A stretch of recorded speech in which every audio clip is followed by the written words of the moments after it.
It's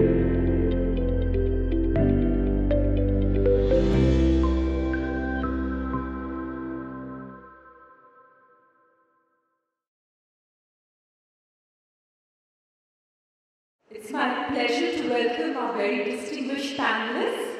Swati Popat-Vaz is founder president of Early Childhood Association of India, which has a membership of 1,000 preschools across the country, and also the president of Podar Jumbo Kids, which has established 167 preschools under the owned and franchised models. Swati?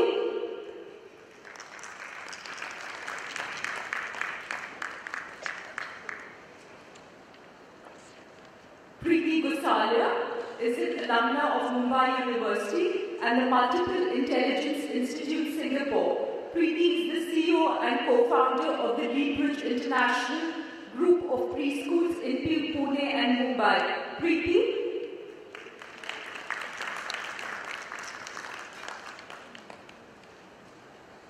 Our next panelist has come a very long way.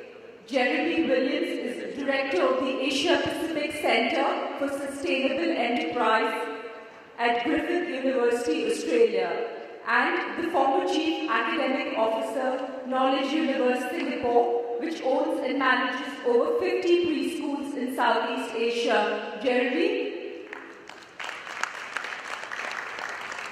Unfortunately, there's some minor changes.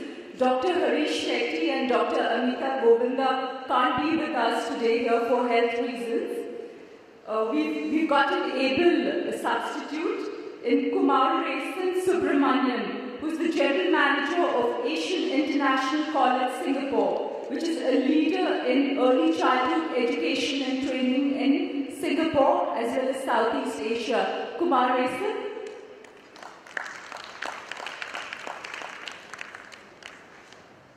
Okay, so I mean, India, Asia, everywhere, in this part of the world, parental pressure to excel, especially academically, is an enduring characteristic of middle-class India. Children in preschools as young as 3 are making cursive writing, they're made to learn tables, and the pressure mostly comes from parents who want their children to get ready for school. And the adverse effects of early learning are many. I think Ellen also said in the morning how social and emotional learning is very important.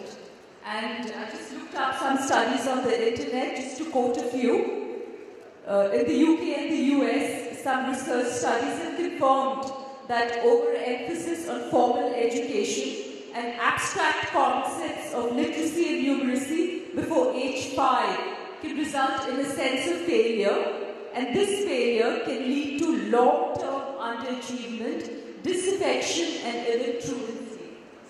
So Swati, let's begin with you. Are preschools succumbing to pushy parents and starting learning numeracy, reading, writing very early? Yeah. To show you the proof, I have a slide. Could you put on the Word document which has the curriculum?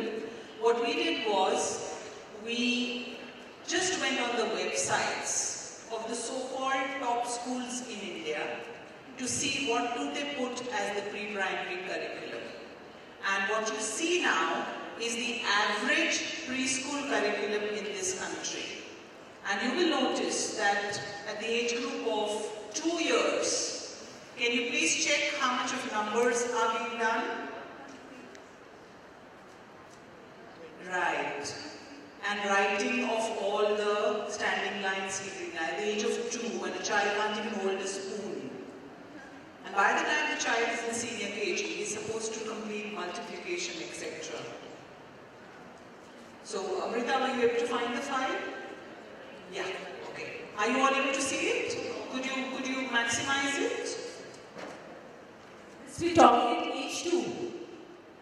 So what I have done is collected data from schools like DPS, etc., which have blatantly put it up on their website. This is what we teach our preschool children. My question is, when big schools like this will teach this, of course here in this room will have to keep up, because then the parent will come and say, "वो school सिखा रहा है, तो तुम क्यों नहीं सिखा रहे हो?" So it's a merry-go-round in which the last loser is the child. Then I have two other people whose conscience I would like to shake up today. One is education world. Because you have been so supportive of early childhood, I have a small, humble advice. Change your parameters for the awards from next year. Your parameters are based on parent perception. And parents in this country do not have a perception of what is good or bad for early childhood centers.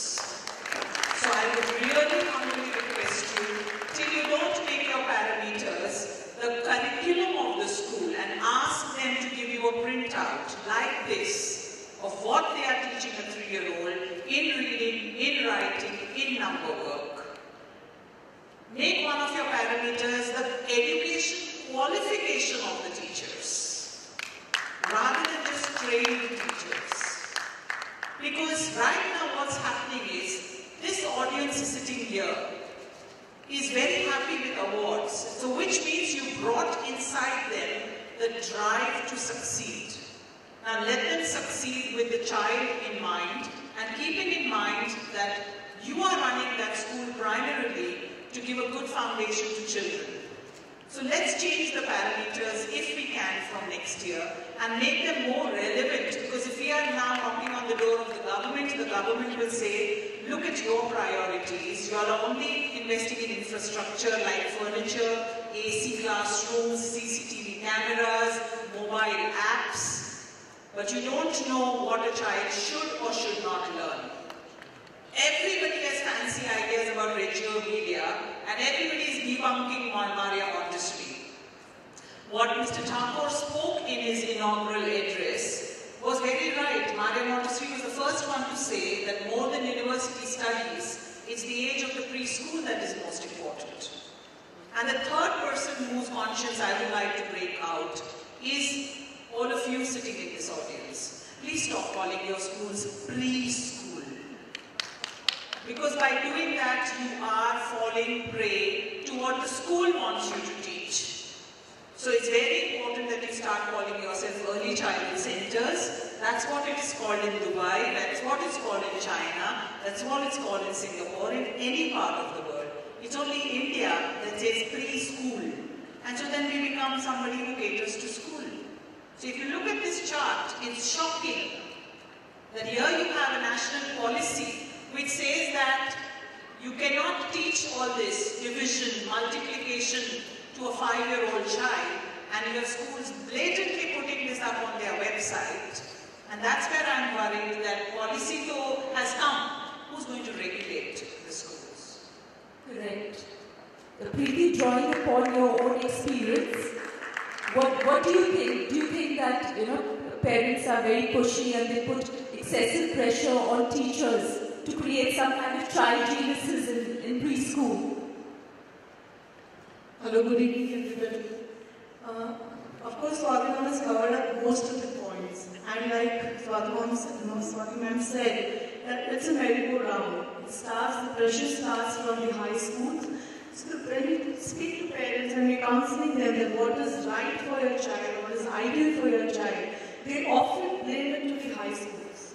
They say that this is what the high schools are required, or they are asking for it, and you don't have a high school, so we have to go by their requirement or their need, But at the same time, I feel today's parents are over-structuring, over-managing, over-protecting the child. Everything is becoming, or rather we can say over-educating also at times.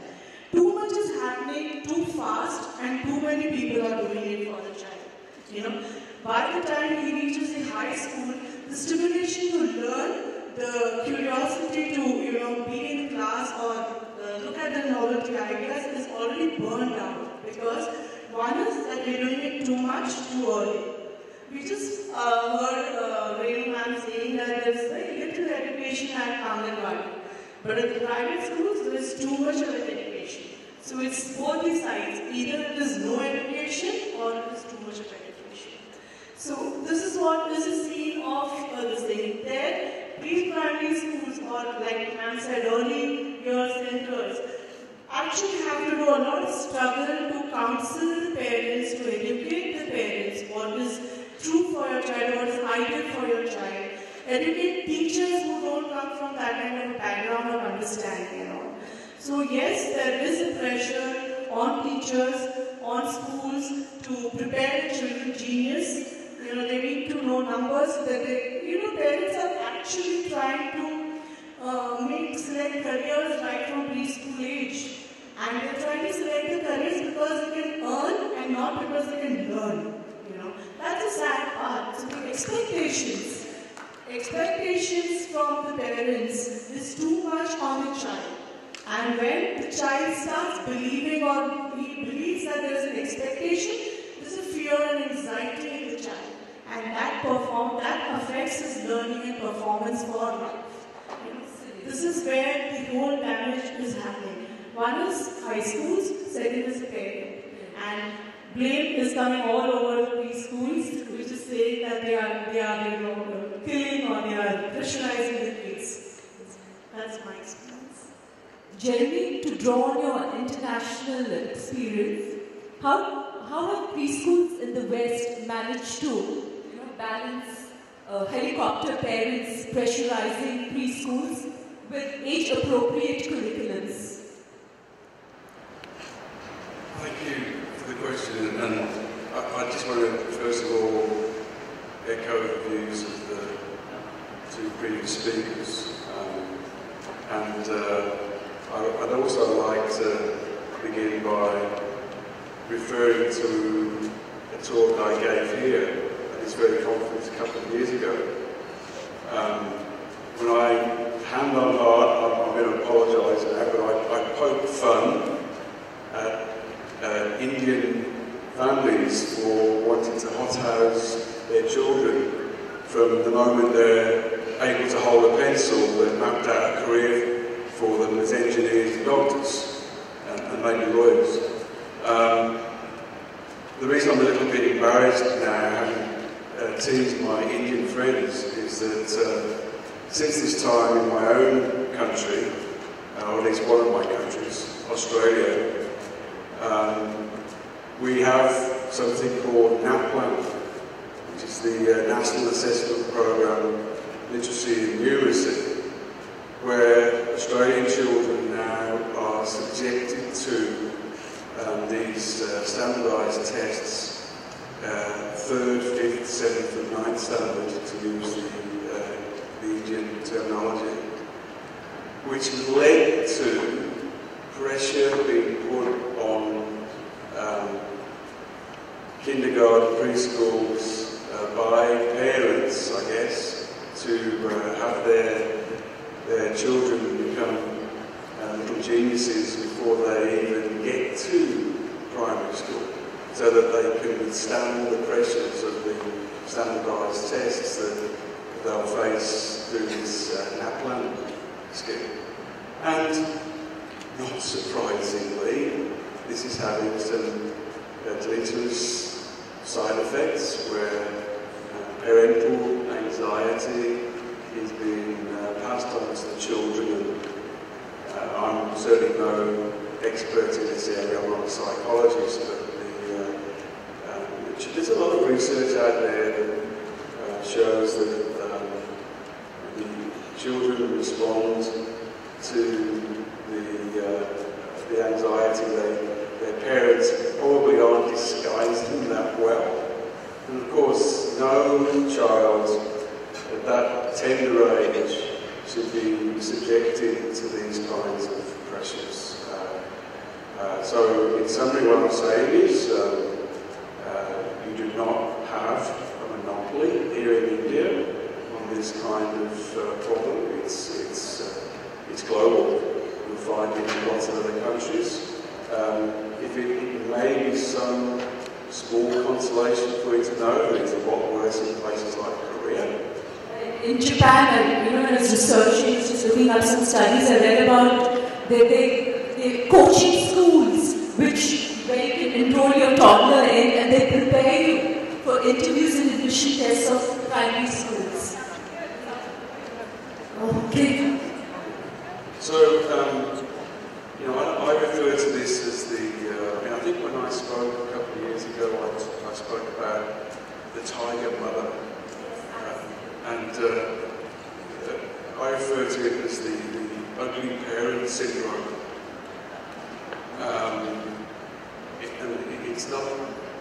It's not something to laugh about really, but I would simply echo what Swati said in her opening remarks, is that no one is going to change this unless it's us. You people sitting in the audience this afternoon and the likes of the education world, you are powerful and influential people. And if we collectively take a stand on this, and it may be through education world showing leadership, but it's also about you as individuals, writing articles, publishing on social media, to get your views out there so that we can have a serious conversation about this. Kumari, Singapore is much like India, isn't it? Where helicopter parents are always driving schools, preschools to create child geniuses. So how is Singapore, can you give us some perspective on how, because Singapore has one of the best early childhood education systems in the world, right Swati? Yeah, the government is... Good evening all. Yeah, so like you mentioned, I am from Singapore, and I think we invented the whole enrichment and stress and extra classes and tuition and the whole hot housing of students. But as someone mentioned earlier, nobody wants their kids to be the last winner or something like that. It's a very competitive environment, and with the growing middle class in Singapore, I think a lot of parents feel that education is the only way out for the kids to go on to the next level. It also doesn't help, it doesn't help in the fact that our education system is also pretty rigid. If you miss the boat along the way, as early as even 9 years old, if you miss your streaming exams, you get channeled to a particular stream, and then once you start heading down the wrong stream, career options are out. A lot of possibilities in terms of going to even universities. We have 4 government universities, and to get in, you've got to be like, I think you've got to be better than the top 10% in Singapore. So places are very competitive, and I think parents have been pushing kids. I think even last year they started tuition programs for kids as young as 2 years old, and I think the reporter reported saying that the small child was actually in tears. She didn't want to go into the class, because basically it's, literacy or numeracy, flashcards, cards, whatever it is that they do in classes. But the kid was just miserable.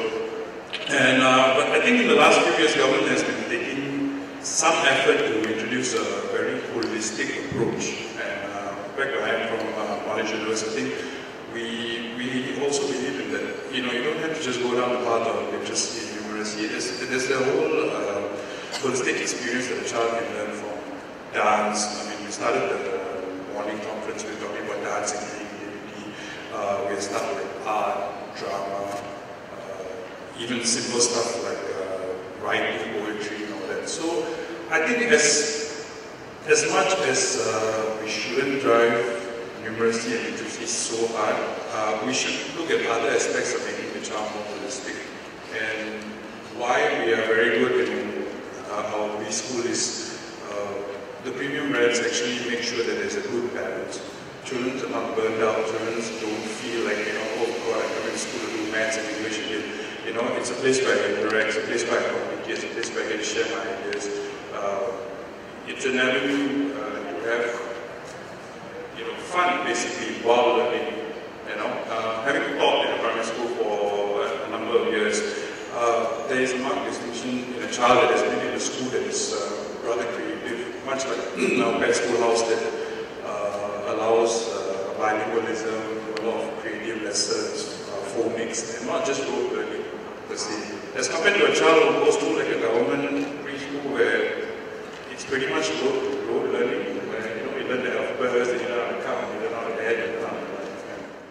How much is the blame to be put on preschools themselves? Because there's no standardized curriculum. Each one is allowed to follow their own curriculum, like in Australia and in Singapore, where there is certain kind of framework, benchmarks, where all preschools have to follow that. So there's some kind of standardization. But in India, every preschool can make its own curriculum. And as we know, teacher training in ECE is a very neglected issue. So how much is the blame to be put on preschools themselves? Because parents, some may be even first generation, because ECE is still a new concept in India. I fully agree with you on that. I have an appeal to make to these preschools who are sitting here, because when ECA was discussing all these issues, we wrote to a lot of preschools that ECA would like to create parent awareness about the harmful effects of this kind of teaching. So ECA would like to release ads in national newspapers, partnering with you all, because we are an NGO, we don't have money. So we put all your logos. Are you willing to come on board with us? Not a single brand said yes. They complicit. Yeah. My question is, you all are now a kind of a group to be reckoned with in your particular cities and states. The whole idea of an association, look at the Film Producers Association. They come together and they decide the parameters and then all of them follow it. Why can't these preschools put their foot down and say all of us will follow this curriculum in this city and none of us will break that rule? Tell me, why is that not a possibility? Why are you always playing this ping pong match of putting the ball sometimes in the government's court, sometimes in the parents' court? What's your responsibility? I mean, parents will have no option then. They say, listen, Absolutely. What we're teaching. Absolutely. Take it or leave it. I mean, you all release ads at least 5 times a year. One ad you can't release with ECA to educate the parents in your city. It will be a battle which will not be a battle anymore. So of course I put the onus on all preschool brands. Because you're just here to crib. And the second onus lies on the educational boards. The educational boards put up their hand by saying that we look at the curriculum only from standard 7 onwards. It's the state board that decides from the first standard onwards. So till you don't link the senior KG curriculum to the standard 1 curriculum, you will be floundering. Because your standard 1 says this is what my child should know when he comes to standard 1. So there are simple solutions ready. But people are not interested in looking at those solutions. So the government will crib about not having a budget. They are sitting there and reinventing the wheel when all governments of the world already have ready-made policies. All you have to do is adapt it. You don't have to rework the whole wheel all over again. So absolutely, the blame lies fair and square. 50% on all of us who are sitting in this hall. 30% on the parents. And 20% is shared by the educational boards and the governments. You had a comment? Very, very short comment. If we don't pick up on some of the suggestions being made by Swati, then there's a danger that sometime soon a young boy or a young girl will say something horrific like, I failed preschool. Can you imagine the impact on that child for the rest of his or her life? Absolutely. I failed preschool. Yeah. Preschool. I failed preschool. Why don't you comment on this, Preeti? On this whole issue, preschools, Swati says, have to, take majority of the blame. Because they encourage it, they falling into the parent trap. True.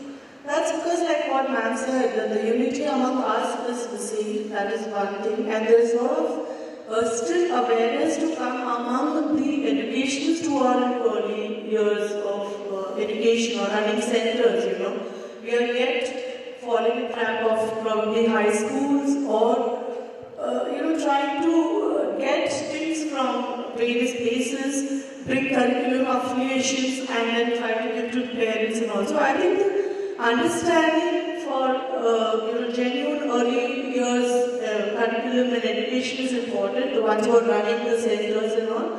And second is the unity among us, like ma'am said. I agree. The association has to be there. Then there's going to be a voice. At present, we are just talking in one-on-one and yes, we just making noise, but there is no one voice which has to come out and which has to be there. What about, admission tests which all these schools hold? I mean, can we do something about that? Because most of the parents, what they say is that, listen, we can't help. Because at class 1, when my child goes to admission to any of these top-ranked schools, they give them a test. Even though the RTE Act has banned explicitly any kind of screening of children, it still happens. I will here put the blame fair and square on parents. I always tell parents, the only time you protest is when it pinches your pocket. So you will notice in the newspapers also, when a fee is increased in a school, parents will go into protest, parents will go into dharnas. But when against all this kind of things, like admission tests to your children, interviews, where your child is completely stressed out, he goes through horrific health problems after the interview, you won't find a parent protesting. Even the PTA association led by Mr. Jayant Jain, they should be getting into these kind of issues rather than supporting schools and parents in their fight about how much should the fee be. Show me any country in the world where the government regulates the fees of an early childhood center. It regulates the quality. You enter a school knowing its fee and you judge the fee based on the quality that that school is giving you. So it's high time we become more aware of our rights, make our parents more aware of their rights, and allow them to be vocal on the right issues. So even the media will have to take a proper responsibility of this. That these are issues that should be talked about in the media. So we never tire of thanking the education world for all this because we are an ignored community. First of all, we are nobody's baby. As very rightly said in Renu's presentation also, the Women and Child Development Ministry is struggling with pregnant women, nutrition of the young children, malnutrition. It has no time for early childhood education. The education department and the human resource division says you are not under us. So ultimately it's us and the parent who will have to go about doing their bit. So my question is to all of them sitting here, will you join us in our battle? See, silence. Yes. Do you want? Thank you so much. Please take down the names ECA representatives. There are hands up there. We're going to write to them because we want to release these ads and we want funding from all these people. Jokes aside. Generally, internationally, in Australia, preschools are regulated. Whereas quality is concerned and curriculums. So would you recommend that in India too, because there's such wide disparity in the kind of quality which is offered in terms of curriculum in preschools, that the curriculums should be regulated? Well, in the absence of any regulation handed down by government, it has to come from within the profession, the ECE profession and practitioners. If we wait for the government, we'll be waiting a long time. Correct. The government is not interested in early childhood education at all. Even this NECC policy we've been talking about, it's still only in a recommendatory stage. It's not yet become an act or legislated by the parliament that is mandatory for any one of you all to select any of these parameters or policy and implement it in your own schools. To me, it's fantastic sitting next to a person like Swati, because she's so outspoken, it overshadows my thoughts. And I thought I was going to come here and say things that are controversial, but far worse. And we need to agitate for this. I don't think people realise just how serious a problem this is. We are, if we're not careful, robbing children of their childhood. They will grow up to be people who aren't terribly well balanced, and the only sector of society to benefit from this will be people charging astronomical fees for psychiatry. So it's a major health problem if we're not careful. What we're doing in a lot of preschools, and I stress not just in India, it's in the country as well, what we're doing is rather like feeding children vitamin tablets instead of real food. That's the metaphor I would use. And a child, no one actually can live on vitamins alone. So that's what I have to say. Ever since the book Tiger Mom written by Amy Shaw, there's this other side of the story.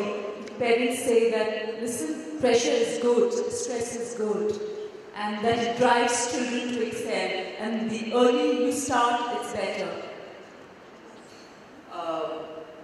World over research is showing increase in suicide rates, drug addiction, lack of resilience. Your children are growing up unable to take failure, unable to take disappointment, because the results of this stress are not seen before adolescence. That's why we are ignoring the impact and the stress that it has on the young children. It's not going to show immediately. So we feel, no, everything is all right. But if you study the amount of children who are now needing remedial care, in all kinds of problems with learning difficulties, with social difficulties, with emotional difficulties, it's right there in front of you.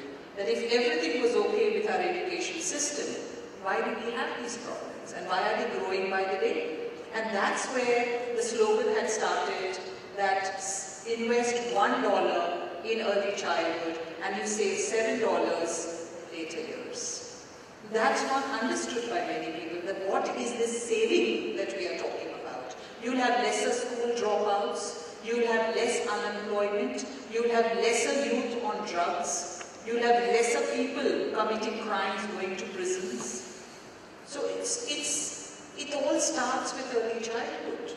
Yeah, but Swati, I mean, so parent education is critical. Absolutely. Now what you say is, but how many of the people here, how many of the preschools outside, there are about 300,000 preschools in India today and growing, at a fast pace. So what's parent education? This community has to realize that they are not here to sell an idea to a parent. Your marketing needs to change. You're all about selling an idea. You're supposed to sell facts. So it's high time when you advertise for your preschool or your program, please don't sell ideas. I have sand play, I have parachute play. How is that going to make an impact on a child's life? Sell a fact. Because you need to educate the parents, not impress. No, I scare them. Talking about all these research studies, Ellis pointed out, I just read out 2-3, how it can lead to underachievement, failure, school truancy. I scare them. I had a parent who came to my school from a private preschool. And in my school, we don't teach play school children numbers or counting, rote learning. And the parent was grumbling that my son knew up to 100, and after coming to your school, he's become an ignorant dud. These are his words, not mine. And I said, okay, your child knew up to 100, here are a box of crayons, please ask your child to count 15. Of course he will do, of course he will do. The child was not able to count 15 crayons and give me, but he was able to rote learn and say, so parents don't understand the meaning of what is number education. They think if my child can recite Chinese letters, he knows Chinese. You know? So that's where I say education, we have to release parent educative programs on radio, in the newspapers, because parents today believe the media. So we have to use the media. Martin, you can comment in Singapore how, I mean, parent education, is that a relevant part of the government policy on ECC involving parents? I guess from our perspective, we do have a framework. We're just going back tracking a bit. We do have a framework, and a lot of the centers follow it towards a certain extent. But I think, like what Jeremy mentioned, a lot of our students are tending to be like drilled. They go to school, they come out, they are the product, because we have managed to embrace this in a sense. We have an expectation that we are supposed to do X amount of work, we're supposed to do extra work and that kind of stuff. So, in regards to that, yeah, so I think we should really look at standardizing it here, because I don't know what's a like here. I don't know whether there's a curriculum that you follow, lesson and guideline, or framework, but does everybody follow the same framework?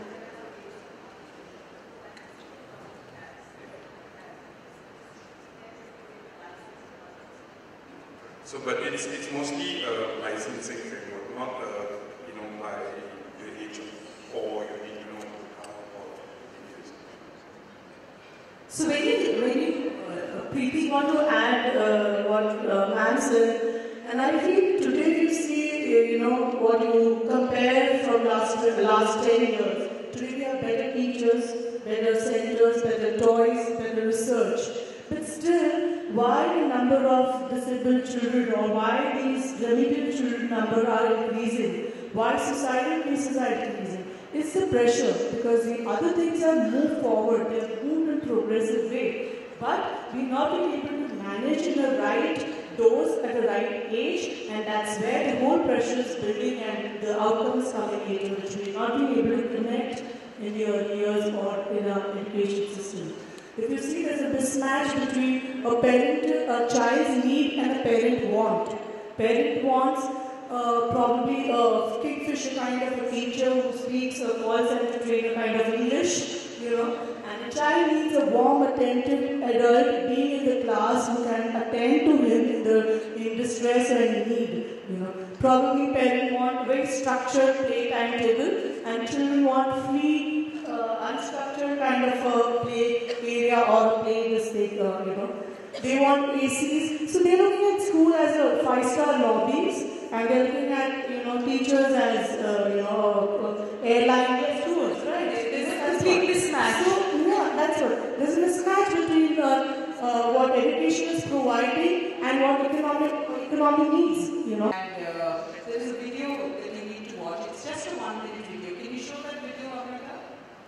Because that's the change we would want Modi ji also to bring about in this country. Please hear what Mr. Obama has to say about early childhood education.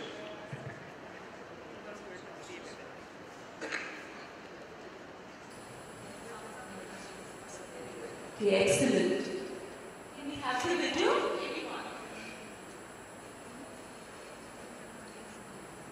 As I said on Tuesday night, I'm waiting for our Prime Minister to come to any early childhood program. Because when our Prime Minister will speak about it, I'm sure every parent will listen. Because he started this Swachh Bharat. as I said on Tuesday night, that education has to start at the earliest possible age, and that's what you have realized here in your kids.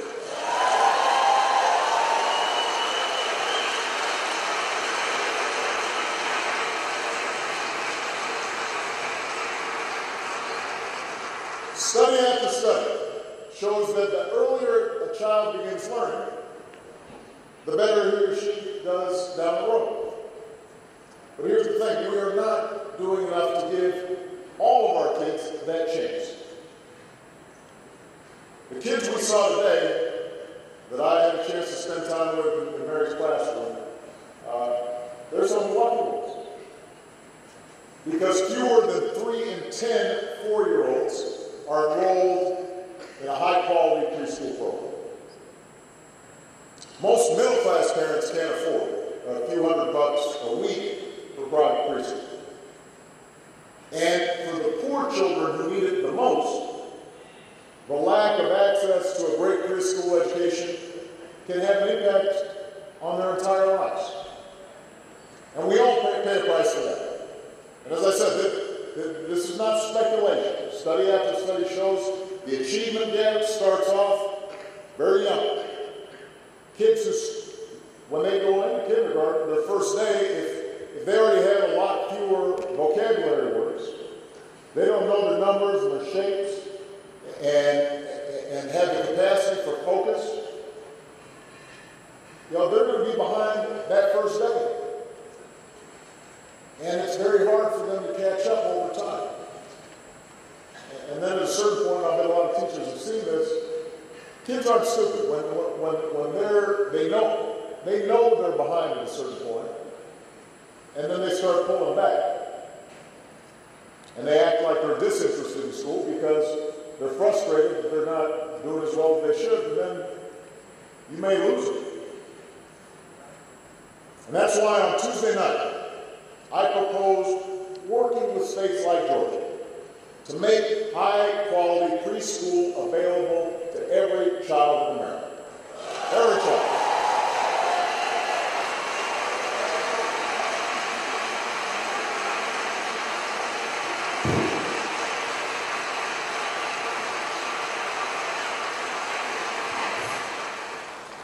Now we take questions.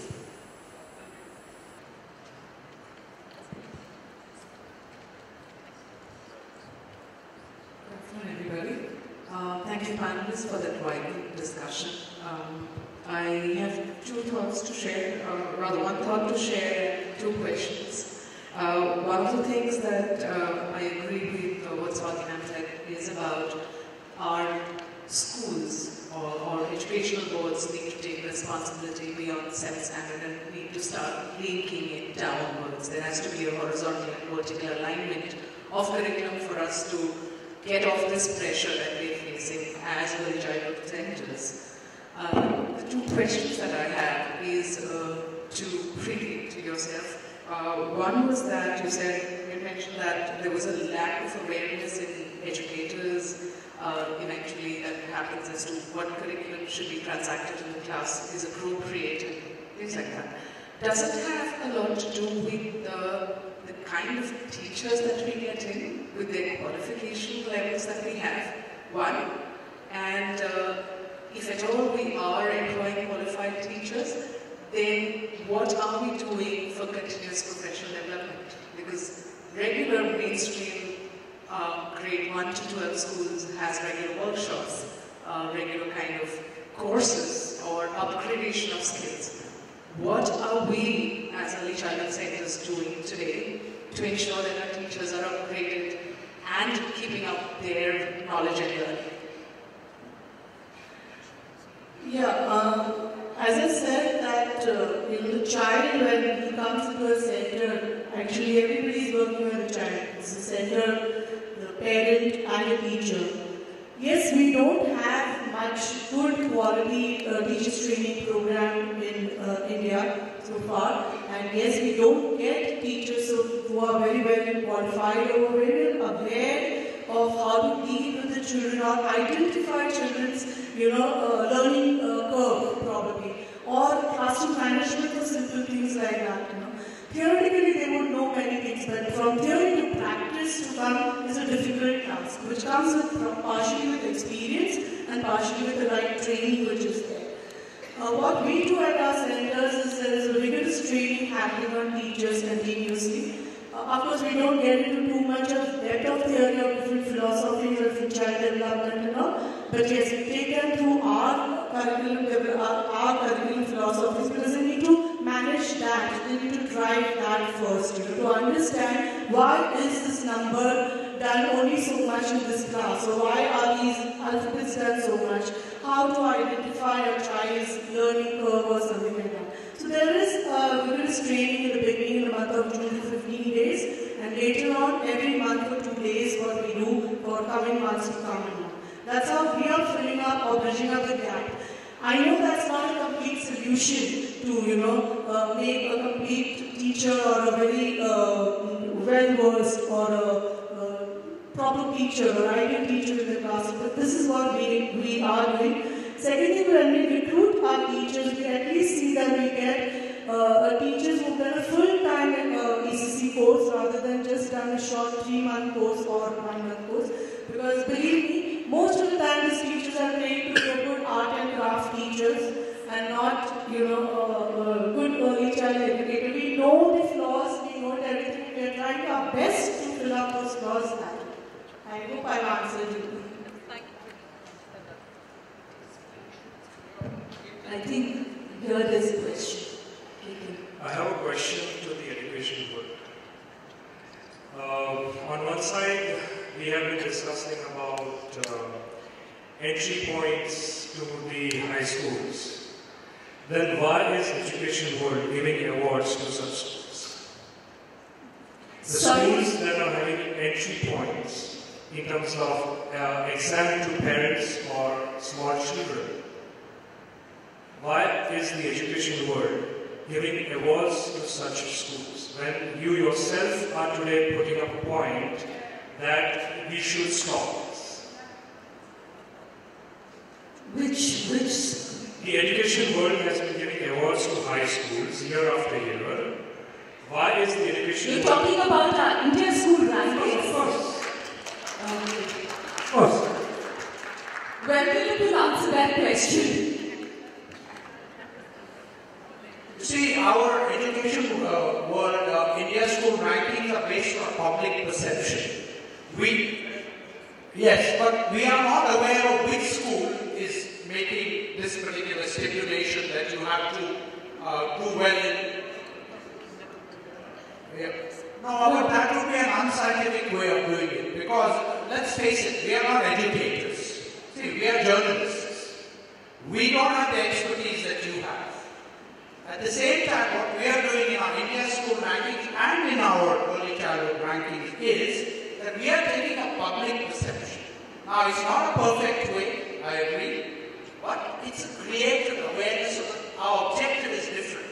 It's to create an awareness of education excellence. And we are the first people, you must give us credit for that. It's saying that education is not academics. As you see, we have 13 or 14 parameters, especially early childhood education. No, in India school rankings, we have 14 parameters. In fact, we're the only publication which talks about holistic education. In fact, most of the schools which have come number 1 in our rankings are the ones which come like number 50 and number 60 in the CBSE and ICSE merit list. These are schools which encourage extracurricular education. I think you should have a parameter for your high schools called RTE application, because none of these schools are following the RTE law. So if they are following it, should become one of your parameters, and automatically everything will be covered. But you're presupposing that we like the RTE Act, we don't, we think it's full of holes, it's very badly done. RTE Act is very right, you never said anything against it. I'm saying we are not in favor of the RTE. Because not interviewing children is one of the very good aspects of the RTE Act. Yes, but there are many other aspects which are not very good. And which is interference, broadly speaking, over-interference by government in education. Education should be left to the educationists and not to bureaucrats who don't know anything about education. The biggest bane of Indian education is that you have some utterly unknown, opaque people, I don't know who sets these curriculums, syllabuses, etc. And they interfere everywhere. This morning, as you saw in the second presentation, the government making all kinds of contradictory rules. I say, please stay out of it, leave it to the educationists. You people know better what is. In fact, the ECA should set the early childhood education policy and not the government. Because we all know 60 years we are the most backward country in the world. All government policies contradict each other. So the point is, let's not encourage over-interference everywhere. Government is everywhere and mucking up everything. And our point about what you said is, we want to create an awareness of education excellence as seen by the public and we wanted to contradict it. We want to create a debate. That is our function. Dilip, in the education world, we contradict everything which private schools do, starting from rote learning, examination focus, again, interviewing children. If you read any of our stories, even though India school rankings may award these schools, but if you read any of our cover stories or special reports, it's full of criticism against these kind of trends. What we are trying to say, Navneet and I, is that you have set a benchmark now. Your awards are now valued. And a parent looks at your award to judge whether the school is good or not good or excellent. And when you award a school that takes interviews, has rote learning, takes exams, then the parents think this is what is awarded, so this is what is right. So our humble request, our very humble request is maybe don't have public perception as one of your parameters, but go more on maybe ECA can help you define the parameters. Yes, please. That's all we are saying. Good afternoon, everyone.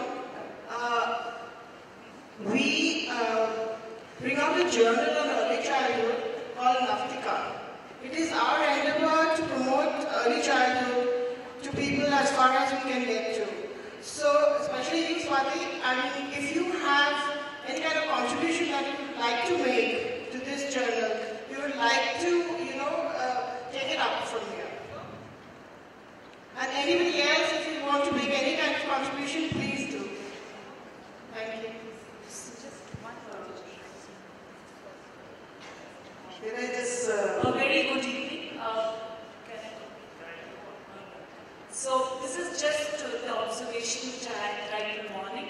And I must thank Education World, as Mr. Deeps rightly said, there should be an independent body rating and ranking. And I think a big applause for Education World to have started this ranking and to make us know where we stand. That's a different thing. Because it's very important to give credit to a person who has started this entire ranking thing. And secondly, what Ms. Swati has started talking about the parameters, I totally support her.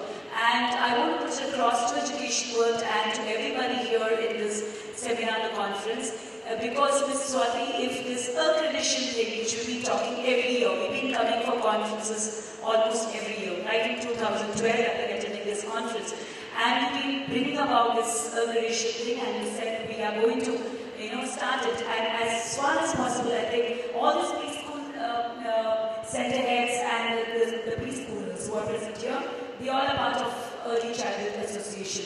So why don't we have this accreditation done, and it's a compulsion, and it's compulsory thing. So all this what we talked about. We talked about the literacy numeracy aspects, and we talked about all the parameters. Everything gets covered under the accreditation. And if it's a must, and only then the standardization comes as a part of it. So everybody will be at par with each other, and probably when you're vying and the ranking and the rating which Education World does, it will be very, very apt. I'm sure that I made my point here. So, what do you say about that, Ms. Swati? This is a question. Absolutely. See, ECA already has a quality booklet. It has a safety booklet now, and it's coming out with a curriculum. Next year, why don't you use 3 tools to judge these schools on? We started it, but because we charge 5,000 for it, because a person has to go and visit, we've got only VCare who has bothered to get their school's quality audit done by ECA. So you all are ready for it? No, you're ready, but you don't pay up. So put your money where your mouth is. Please check our website. We've already got 5 schools who got their quality audit done from us. And Bodhar Jammu has recently paid for 80 centers to be done. So franchise centers also need to start paying up, and you need to get your quality audit in place. Before the government comes into place, you can say ECA has quality audited us. So it's very important. You have the tools. It's time to start paying up. Okay, you're ready to pay for all the other things, so please start paying up for quality also. My question is, see, what I just wanted to say 3 things. One is about the awards. Whatever award, whatever quality indicators you will be finalizing, always awards are questioned. But I really congratulate you standard of early childhood education. So we can give big hand to the world, education world for this. And second thing is about the indicators. Quality indicators are in place, and very well researched quality indicators with all parameters. 5 grade they given, and 50 parameters. It has come out of research. So they are in place. If education world you want, we can give those parameters also. But still I will say you can add your parameters, because you are the one who has started this initiative, and it's a very good initiative. And second thing is, when we are talking about state and central, what we need to understand, in India, central government doesn't have education ministry. Central government has an HRD ministry. So state has a responsibility of the education. Central has policy. But the whole education program is governed by the state government. There wasn't a yoga ministry, now there is, ma'am. There wasn't a yoga ministry, now there is. So it's important that we bring in the education ministry. HRD is not education. HRD is taking care of the education aspect of the ministry called HRD ministry. Okay, education is a state subject. And thirdly, what I want to say, we are talking about Singapore, but what we need to understand, in Singapore, when the teacher is employed, she has to go at least 700 hours in a preschool, then only she is certified to become a teacher. So accreditation we are talking about, first certification of the teacher is again a very important. What kind of qualification she has, from where she is getting the training, what knowledge she has, and those who are educators for the teacher training program, that also can be questioned, the qualification of the educators or those who are giving the teacher training program. What qualification they have, what they are teaching. So this early childhood education is right now in a transition stage. So we need to really accept many things. Maybe after 4 or 5 years, once the quality things will improve, the changes will take place. So we need to show little patience. Thank you. Hi, good evening. My question is to Ms. Swati. I'm here. Swati, I'm here. Okay, you did say about, we need not sell an idea to parents, but we need to sell facts. So I'm really intrigued about that part of it. So you can just let me know, because, all this time, the number of preschools that we basically have a philosophy, and, we can say that that's an idea. So what is the fact part of it? Okay. Parents don't know why you play with children. Parents don't know why you sing songs to children. We've partnered with 4 countries as an independent body, and we've come out with a website. Visit it. It's called bonsmart.com. You can just Google search it right now. It's a completely parent education website based on videos. It shows a child playing with a mother, and then the experts tell you while playing what part of the development happened, how, and how it's going to impact the future of the child. 3-minute videos right from birth to 3 years. So please visit bonsmart.com and you'll get the idea of what I mean by facts and not ideas. In the center. I'm Ms. Farah. I'm sure many of you know me of the Montessori teacher training course. Madam, please introduce yourself. I'm Zareen Malva. I run the Montessori teacher training course in Bombay. We are only 2 in India, here and Chennai. Just to mention, since you all know what is Montessori, I'm sure. Just to mention, when you say you have made the curriculum, you made the ideas. So where do we come in when we have the curriculum, when we have the environment? So when you accept our way of looking at the school, because you said that you would like to have a curriculum which is already there, made by you. So as you know, many of our schools follow only Montessori. What I'm getting at is when they are trained by us, and Montessori is a baby of early childhood, I would say, then why is it that teachers are not accepted and helped and allowed to practice Montessori, which is far important at times compared to what ECC is offering. I can say only and only, as you know. So I would just request, humble request is, when they do come in and you do take teachers with our training, which is an international training, accepted by any and every school in Bombay as well as everywhere, then why is it that you don't let them know Montessori when you know it's very much acceptable? So that's my query, and if you can solve that for me in the next 5 years, I really appreciate, because all this was saying now, we have done 25 years ago already, and we have the commissions, when we went to Pune, when we did things with the education ministry, it was all over, but the lady before us told us, she herself was a Montessori child, and we have been through all this. So I'm happy, as Auntie Ma'am said, that it is coming about. I'm not saying no. It's, you know, my grey hair will tell you that 30 years has gone, 40 years has gone into this. And it is much better, I can tell you, than where we were 40 years ago. But there is still much more to be done. What we are saying only is, please look at the child, as you all know. Please look at the child. The mental... Swati, do you want to take that? Do you want to answer that question? Mental development of the child from birth to 3, not only the other aspects. Montessori is one of the best systems in the world, and the fact that we are still talking about her after 150 years goes to show her success. And if you see the latest brain research and what it is quoting, Maria Montessori quoted that 150 years back. Now the problem why Montessori has not picked up in this country, we ape the West. So in the UK, in Australia and in the USA, it's the Reggio Emilia which is doing the rounds right now. And they are pitting Reggio Emilia against Montessori as if it's trying to be replaced.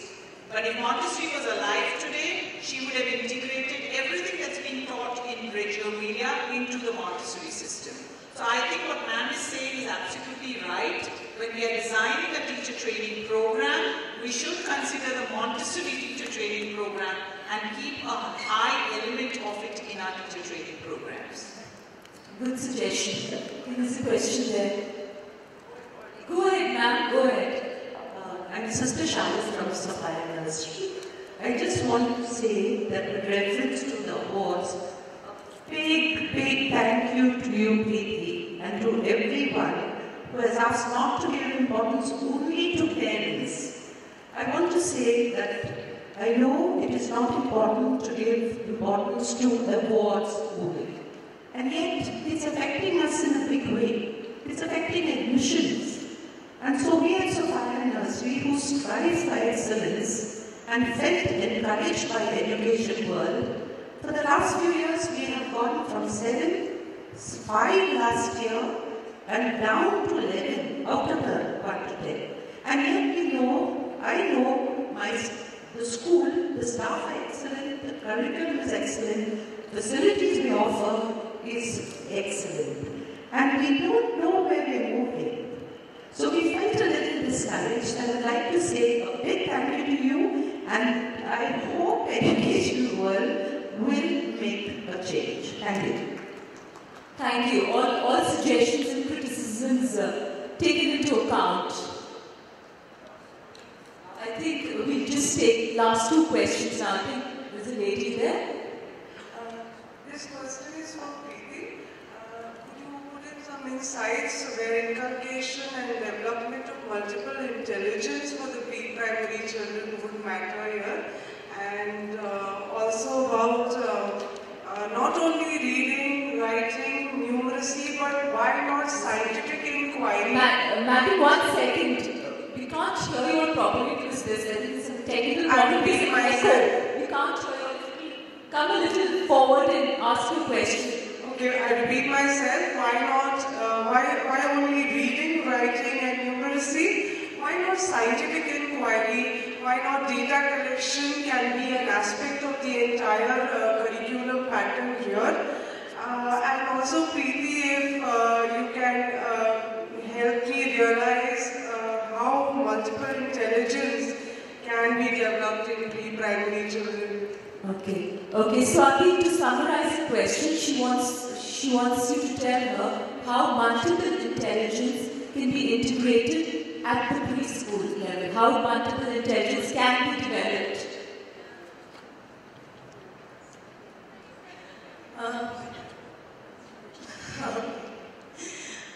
If you go on our website, we do follow multiple intelligence theory also. So I have not said that we exclude these things from our curriculum or something. It was just a mention of probably numeracy or literacy.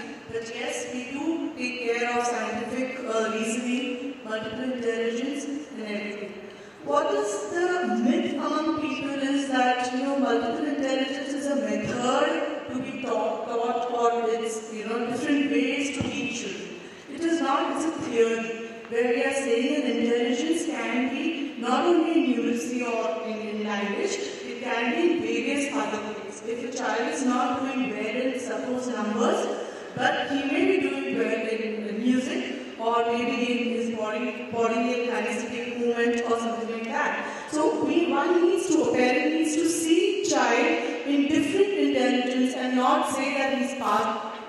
He can become a doctor or he can become an engineer. There are many other intelligence also to be taken in a child and he can make a career with those kind of aptitudes or those kind of intelligence. But it is not a method or it is not this thing. So we do follow multiple intelligence in seeing what are the strengths of the child, what are the ways he can learn, and how we can tell the parent or communicate to the parent that these are the areas which we feel are the strengths of your child and start working or start looking for in your child those things.